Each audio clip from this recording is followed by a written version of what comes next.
राम गू गोबर मैला टॉयलेट नहीं है, राम आस्था का विषय है। एक मैसेज व्हाट्सएप पर देखा, सच है झूठ है नहीं मालूम। अब हम लोग जो भारत के लोग हैं वो 1.5 अरब लोग हैं, और सुबह सुबह जो मैला टॉयलेट शरीर से निकलता है, शरीर से गंदगी निकलती है, तो उसको राम कहते हैं। मैं बोला हद है भाई, भारत के लोग उसको भगवान राम कहते हैं। मैं सोच में पड़ गया, मतलब हम लोग जो टॉयलेट करते हैं सुबह सुबह मॉर्निंग, उसको भगवान राम कहते हैं। कैसे कैसे लोग हैं भाई भारत में।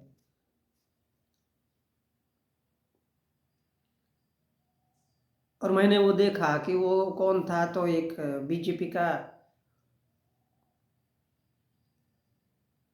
कोई आईटी सेल वाला ही होगा, कि जिसको पूरी की पूरी दुनिया भगवान राम कहती है, वो मैला गू मल हगला टॉयलेट उसको भगवान राम बोलते।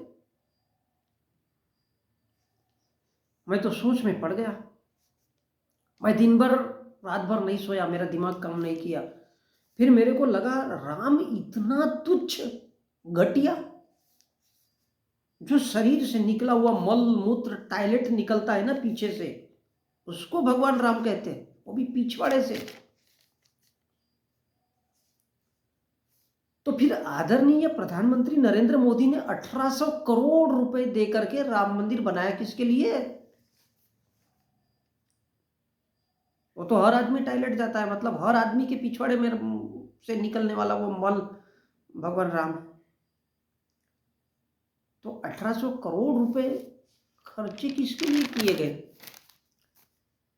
फिर ये जो राम मंदिर बोला जाता है, जिसका उद्घाटन ही 22 जनवरी को है, वो किस काम का है भाई? फिर 1.5 अरब जनसंख्या, भारत की क्या मूर्ख है? अगर ऐसा सोचे तो मूर्ख है, पागल है, सरपीरे है। जो मल को, शरीर से निकलने वाली पिछवाड़े से गंदगी को,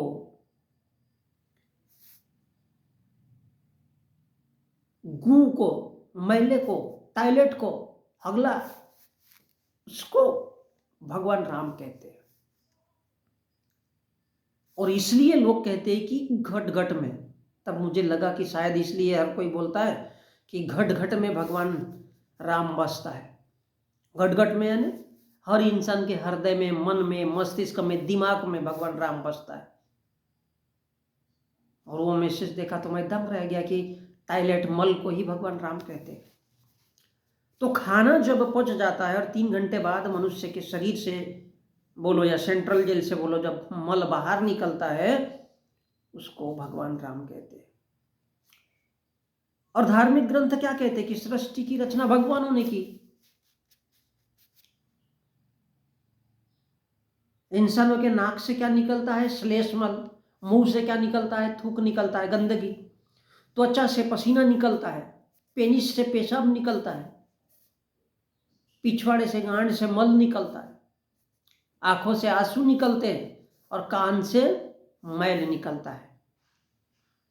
तो जो शरीर से गंदगी निकलती है, इसका मतलब देखो, मल, पसीना, मूत्र, आंसू, मैल, थूक, तो इनमें से क्या कोई शिव जी हो गया, कोई भगवान राम हो गया, कोई लक्ष्मी हो गई, कोई दुर्गा हो गई, कोई सरस्वती हो गई, कोई, ये सब पेशाब है, लक्ष्मी, दुर्गा, सरस्वती।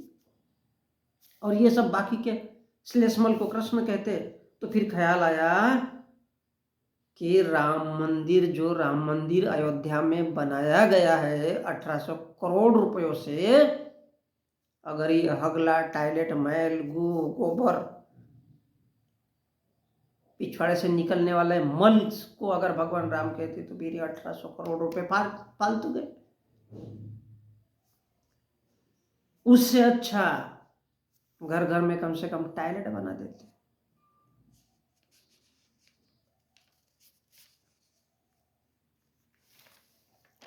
और 1.5 अरब लोगों को सुविधा होती। लेकिन भगवान राम आस्था का विषय है, मैं कह रहा हूं, भगवान राम आस्था का विषय है। ऐसे कैसे हो सकता है? फिर ये ख्याल आया, या तो मैं मूर्ख हूं या देश के 1.5 अरब लोग। ये मूर्ख है। कहीं तो कुछ गड़बड़ है ना, क्योंकि उसने मैसेज दिखा दिया और दिमाग खराब हो गया। तो 1800 करोड़ खर्चा करने के बजाय इनमें से किसानों को दे देते, खेती तो अच्छी होती तो पूरा देश अच्छी तरह से खाता। गरीबों के बच्चा की शिक्षा पर खर्चा करते, कम से कम इंसान तो बनते, कम से कम जानवर नहीं बनते, जानवर खूंखार नहीं बनते। धर्म के नाम पे ये करना है वो करना है। हर साधु संत महंत को देखो केवल जबानी गुंडागर्दी कर रहा है। तो ऐसे धार्मिक तो नहीं बनते, कम से कम इंसान बने रहते। लेकिन हमारे देश में तो लोकतंत्र है, कुछ भी किया जा सकता है, कुछ भी बोला जा सकता है, और जिनकी सरकार बड़ी प्रशंसा करती है। तो भगवान राम गो मल मैला टॉयलेट नहीं है, भगवान राम आस्था है।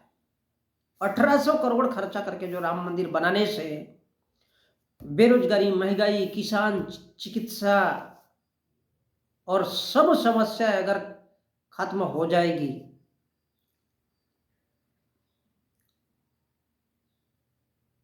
तो कितना अच्छा होगा। मेरे कहने का मतलब है कि 1800 करोड़ से राम मंदिर बनाया गया। अब वो जब राम मंदिर बनाया गया तो पूरे 1.5 अरब लोगों को चिकित्सा भी मिलेगी, बेरोजगारी भी दूर हो जाएगी, महंगाई भी दूर हो जाएगी, और किसानों को भी कोई समस्या नहीं रहेगी। यानी जो लोग भारत के थे वो गुलाम नहीं बनेंगे। क्यों गुलाम नहीं बनेंगे राम मंदिर बनने से? क्योंकि युवाओं को रोजगार मिलेगा, दंगे भी नहीं होंगे भगवान राम के नाम पे। क्योंकि राम आतंकवादी नहीं था, हिंदू आतंकवादी नहीं हो सकता है। क्यों नहीं हो सकता है? क्योंकि वो राम को मानता है। राम कौन है? एक आतंकी विचारधारा। तो दंगे नहीं होंगे, मतलब दंगे हो सकते, बलात्कार नहीं होंगे, इसलिए 35,000 बलात्कार होते। तो राम मंदिर के बनने से सोचने लायक बात है, क्या भारत में वैज्ञानिक पैदा होंगे? वैज्ञानिक पैदा होंगे। अब ये इंजीनियर, डॉक्टर, वकील, क्या ये घर घर में पैदा हो जाएंगे राम मंदिर बनने से? क्या घर घर में डॉक्टर अंबेडकर, कलाम, ज्योतिबा ऐसे महान विद्वान पैदा होंगे? या फिर 33 करोड़ गाय में भगवान दिखाने वाले नालायक मूर्ख पैदा होंगे? हाँ, लेकिन इससे घर घर में भगवान जरूर पैदा होंगे। और हम भारत के 1.5 अरब लोग कुछ बने मत बने, लेकिन वर्ल्ड को मूर्ख बनाने वाले विश्व गुरु जरूर बनेंगे।